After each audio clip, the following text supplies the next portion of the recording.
बच्चों, आज हम पढ़ेंगे इंग्लिश रीडर क्लास 4 चैप्टर 11।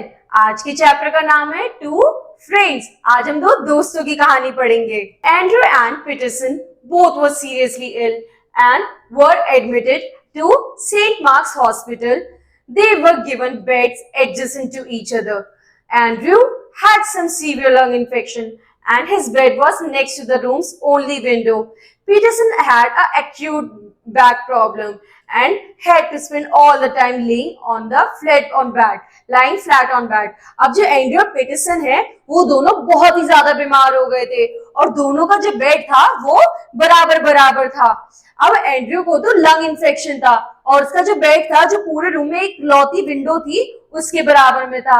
वहीं पीटरसन जो था उसके बैक में बहुत ज्यादा दर्द और बहुत ज्यादा प्रॉब्लम थी जिसकी वजह से उसे सीधा लेटा रहना था बेड पर। They talked for hours together about their wives and families, homes, jobs, etc. अब वो दोनों आपस में पूरा दिन बातें करते हैं अपने घर के बारे में, जॉब के बारे में और बाकी चीजों के बारे में।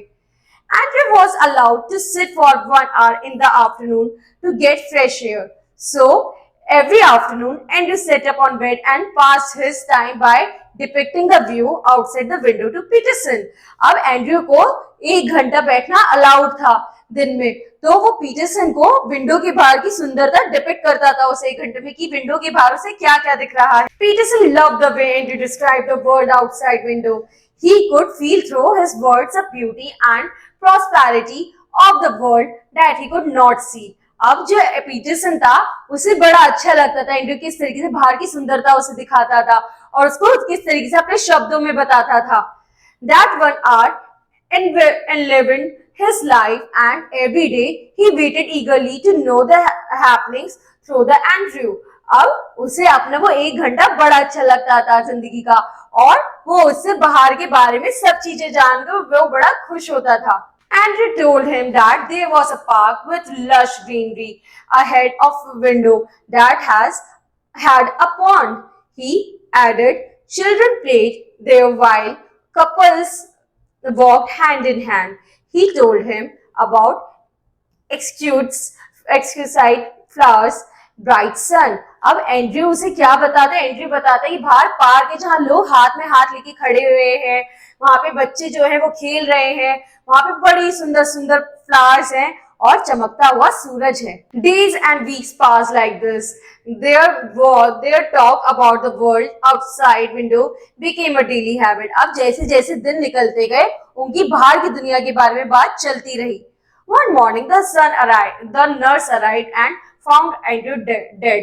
She told Peterson about it and went to call the doctor. अब एक दिन नर्स आई और उसने एंड्रयू को मरा हुआ पाया तो उसने पीटरसन को इस बारे में बताया और डॉक्टर को भी बुला लिया। Peterson was shattered to know this as Andrew had shown no such signs. He passed away in his sleep itself. Andrew's body was taken away. अब जब पीटरसन होता है वो बड़ा शॉक हो जाता है कि एंड्रयू ने कोई साइन ही नहीं दिखाया और उसकी नींद में ही डेथ हो गई। अब उसकी बॉडी को ले जाया गया वहां से।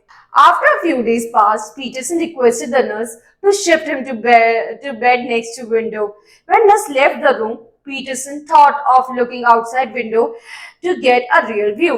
अब पीटरसन ने एंड्रयू के जाने के बाद अपना बेड जो है वो अब विंडो के पास रखवा लिया। अब जब नर्स जाती है तो उसके मन में आता है कि क्यों ना मैं बाहर की दुनिया मैं भी देखूं कि क्या है। Peterson used his elbow support to push himself up a little. He was appalled because what he saw outside was just a blank wall. He asked nurse about park, but she confirmed that there was only a blank wall outside and that Andrew was blind.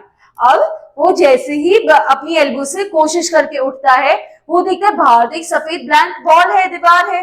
वो nurse से पूछता है कि यहाँ पे garden सब कहाँ गया, तो उस नर्स क्या बताती कि एंड्रयू अंधा था और वो देख नहीं सकता था और बाहर हमेशा से ये एक वॉल थी। Peterson understood that Andrew only wanted to inspire him to live through his lies.